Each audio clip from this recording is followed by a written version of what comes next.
மாநில மொழிகள் மத்தியிலே உயர வேண்டும், சமநிலை அடைய வேண்டும். நாங்கள் எந்த மொழிக்கும் விரோதிகள் அல்ல.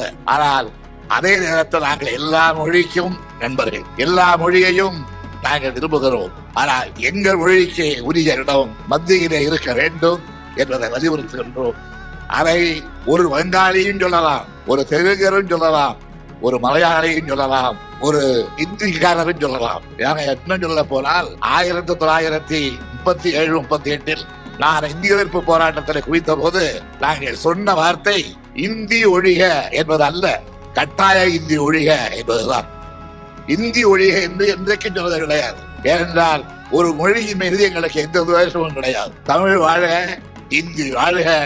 அதே நேரத்தில் கட்டாயப்படுத்தி தமிழை வீழ்த்த இந்தி மொழியை திணிக்காதீர்கள் என்றுதான் அன்றைக்கு நாங்கள் வாதிட்டோம்.